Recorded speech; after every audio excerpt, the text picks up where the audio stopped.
बिस्मिल्लाहिर्रहमानिर्रहीम। अॼु पाण 10th क्लास जे फिज़िक्स सब्जेक्ट जे लेक्चर नंबर 1 खे डिस्कस कंदासीं, जंहिंमें पंहिंजो टॉपिक आहे इंट्रोडक्शन टू वेव।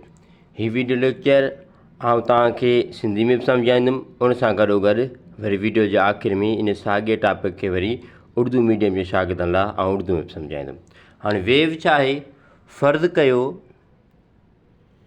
हीअ हिकिड़ी दीवार आहे या का थूणी आहे या का बि हिकिड़ी स्टिक आहे, उन सां असां छा था कयूं, हिकिड़ी रस्सी अटैच करे छॾींदा।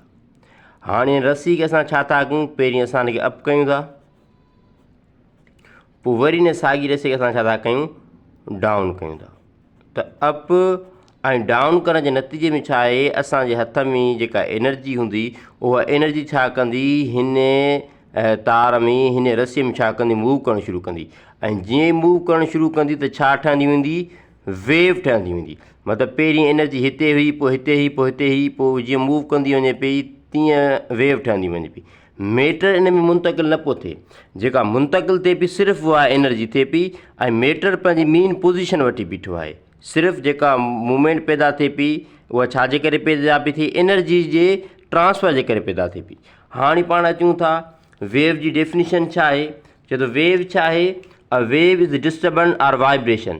वेव छा आहे, हिकिड़ी डिस्टर्बेंस आहे, हिकिड़ी वाइब्रेशन आहे। डेट ट्रांसफर एनर्जी, जेतिरा का छा थी करे, ट्रांसफर करे थी एनर्जी खे from one place to another place. From one place to another place चयो या from one point to another point चयो, तॾहिं बि ॻाल्हि सही आहे। विदाउट ट्रांसफर ऑफ मैटर, जेकॾहिं हिन में मैटर ट्रांसफर थींदो त पोइ इहा वेव न आहे।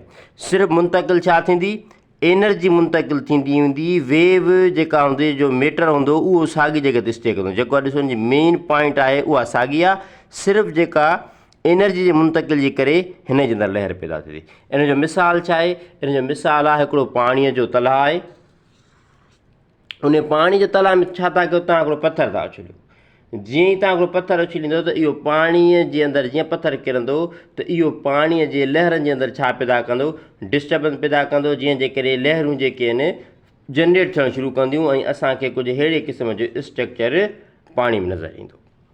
हाणे हिन खां पोइ वरी आहे how waves are produce. Wave produce कनि थियूं, कीअं प्रोड्यूस थियनि थियूं, कीअं पैदा थियनि थियूं। Wave are produce by vibrating bodies. माना जीअं ई जिस्म छा कंदो, वाइब्रेट कंदो त लहर पैदा थींदी। जंहिंजो मिसाल जे तौर ते गिटार आहे, गिटार खे जीअं ई तव्हां वाइब्रेट कंदव, उन जूं जेके तारूं हूंदियूं उनखे तव्हां जीअं उन में मूवमेंट पैदा थींदी, वाइब्रेशन पैदा थींदी, त उन वाइब्रेशन नतीजे में छा पैदा थींदो, साउंड वेव प्रोड्यूस थींदो, आवाज़ु पैदा थींदो। हाणे वेव पैदा थियण जे लाइ प्रोसेस कहिड़े क़िस्म जा हूंदा आहिनि, उन जा 4 शयूं हिते पाण डिस्कस कंदासीं। सभ खां पहिरीं आहे वाइब्रेटिंग सोर्स।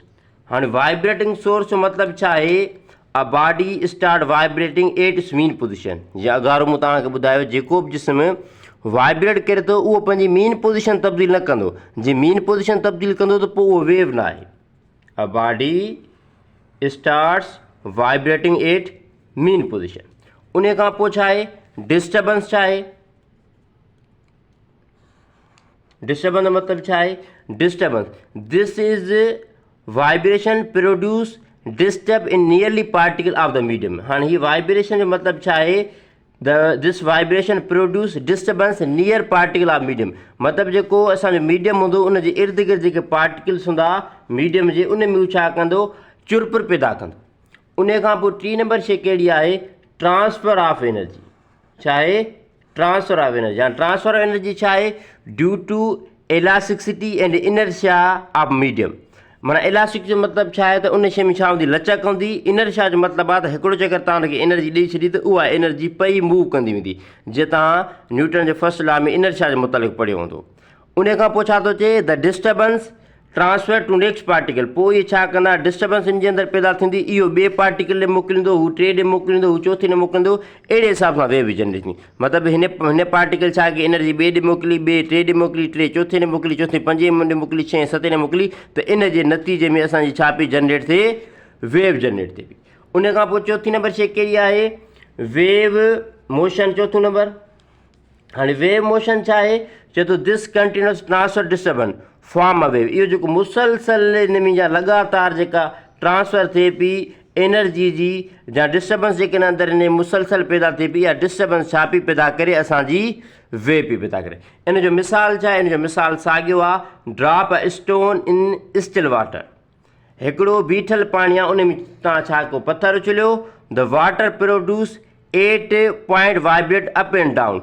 त पाणी छा थींदो, पहिरीं हेठि वेंदो, मिसाल पाणी छा थो डाउन ऐं अप थियणु शुरू कंदो, पोइ उहो छा कंदो, disturbance move outward as a circular ripples. पोइ उहो छा कंदो, हिकिड़ियूं गोल पाणीअ जूं लहरूं पैदा करणु शुरू कंदो, जंहिंखे पाण वेव्स चवंदासीं। मतिलबु हिन में खोड़ सारा सर्कल्स पैदा थियणु शुरू थींदा, जिन खे पाण नालो ॾींदासीं वेव। हाँ साॻी शे के पाण उर्दू में डिस्कस करूँ।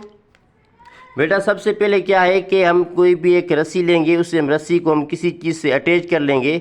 जैसे हम उस रस्सी को क्या करेंगे, अप और डाउन करेंगे, तो अप और डाउन करने के नतीजे में क्या होगा, जो हमारी एनर्जी होगी वो क्या होगी, मूव करती रहेगी, ट्रांसफ़र होती रहेगी। मैटर ट्रांसफ़र नहीं होगा, ये जो इसकी मेन पोजीशन है इससे मैटर ट्रांसफ़र नहीं हो रहा, सिर्फ जो ट्रांसफ़र हो रहा है वो एनर्जी ट्रांसफ़र हो रही है। तो इस प्रोसेस को, इस चीज़ को हम क्या कहेंगे, वेव कहेंगे। अब इसकी प्रॉपर डेफिनेशन क्या होगी, a wave is disturbance or vibration that transfer energy. Wave क्या है, एक डिस्टर्बेंस है, वाइब्रेशन है, वो क्या करती है, ट्रांसफ़र करती है energy from one place to another place, एक प्लेस से दूसरी प्लेस तक या एक पॉइंट से दूसरी पॉइंट तक, विदाउट ट्रांसफर ऑफ मैटर, जिसमें मैटर ट्रांसफ़र नहीं होगा। अगर मैटर ट्रांसफ़र होगा तो फिर ये वेव नहीं कहलाएगी। मसलन आप क्या करें, कोई भी एक पानी का टब हो, उसके अंदर आप क्या करोगे कि जैसे ही आप स्टोन फेंकोगे, पत्थर फेंकोगे, तो पत्थर क्या करेगा, जैसे इसके अंदर गिरेगा तो इसके लेयर के अंदर क्या पैदा करेगा, ये डिस्टर्बेंस पैदा करेगा। जैसे ही डिस्टर्बेंस पैदा होगी तो इसके इर्द गिर्द क्या होगी, लेयर्स बनना शुरू हो जाएंगी, वेव बनना शुरू हो जाएंगी। इसकी लेयर जैसे डिस्टर्ब होगी तो वेव बनना शुरू हो जाएंगी। How wave are produce, wave कैसे पैदा होती है, waves are produce by vibrating party. जब हम किसी जिस्म को, किसी ऑब्जेक्ट को वाइब्रेट करेंगे, जितना ज़्यादा वाइब्रेट करेगा उसके अंदर वेव्स उतनी ज़्यादा पैदा होगी। मिसाल के तौर पे आप गिटार की मिसाल ले लें, गिटार को जैसे ही आप वाइब्रेट करेंगे तो उसके अंदर से क्या निकलेगा, साउंड वेव प्रोड्यूस होगी। अब वेव पैदा होने के लिए कुछ प्रोसेस होते हैं। कौन से प्रोसेस, नंबर फर्स्ट है वाइब्रेटिंग सोर्स। वाइब्रेटिंग सोर्स का मतलब क्या है, a body start vibrating at its mean position. जो भी जिस्म होगा वो वाइब्रेट करेगा अपनी मीन पोजीशन पे। जैसे मैंने आपको मिसाल दी, ये चीज़ वाइब्रेट कर रही है, लेकिन कहाँ पे कर रही है, इसकी मीन पोजीशन जो है उसी पे कर रही है, आगे नहीं जा रही। अगर आगे ट्रेवल करेगी, मीन पोजीशन तब्दील करेगी, फिर ये वेव नहीं कहलाएगी। उसके बाद दूसरी क्या है, disturbance. This vibration produce disturbance in nearly particle of the medium. अब ये क्या करेगा, डिस्टर्बेंस कहाँ पे पैदा होगी, जो मीडियम के करीब पार्टिकल्स होंगी उनके अंदर डिस्टर्बेंस पैदा करेगा। ट्रांसफर ऑफ एनर्जी, तीसरा number, due to elasticity and inertia medium. Elasticity का मतलब क्या है, इसके अंदर जो है फ्लेक्सिबल होगी ये चीज़, इसके अंदर एक दफ़ा आपसे मूवमेंट कराओगे तो वो चीज़ मूवमेंट करती रहेगी। The disturbance is transfer to next particle. अब जो आपने एक दफ़ा से डिस्टर्ब किया तो ये डिस्टर्बेंस क्या होती जाएगी, मूव होती जाएगी, मूव होती जाएगी, एनर्जी आगे ट्रांसफ़र करती जाएगी, जिसकी वजह से इसके अंदर जो वेव पैदा हो रही है। इनर्शिया का मतलब आपने जो 9th क्लास की फिजिक्स पढ़ी उसके अंदर भी पढ़ा होगा। इनर्शिया का मतलब अगर आप इसे एक दफ़ा मूवमेंट कराओगे तो ये चीज़ मूव करती रहेगी।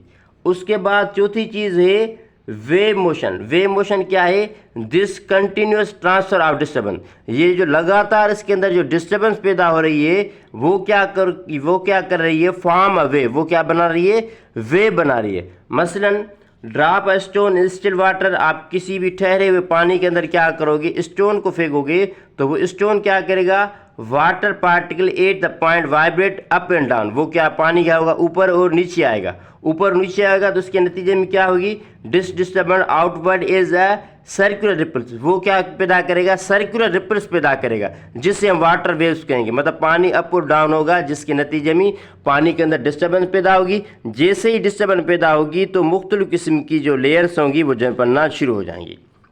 सो कि जितना ज़्यादा से ज़्यादा हो सकता है आप हमें सपोर्ट करें, अपनी फ़ीस जमा कराएं। चाहे आप हमारे वीडियोस यूट्यूब पे देख के पढ़ रहे हैं, चाहे फेसबुक पे देख के पढ़ रहे हैं, या व्हाट्सएप के ज़रिए पढ़ रहे हैं, जितना आप सपोर्ट करोगे तो उतना हम कोशिश करेंगे इन वीडियोस को, इन चीज़ों को और बेहतर बनाएं। ये मेरा इजी पैसा अकाउंट है। सो अपना ख्याल रखें, और अगर आपकी कोई सवाल हो तो आप कमेंट सेक्शन में कर सकते हैं, या आप मुझसे व्हाट्सएप पे भी रब्ता कर सकते हैं। इंशाल्लाह हम इसके दूसरे टॉपिक पे आएंगे जिसके अंदर हम पढ़ेंगे जो वेव के टाइप होते हैं, उन्हें हम डिस्कस करेंगे इंशाल्लाह।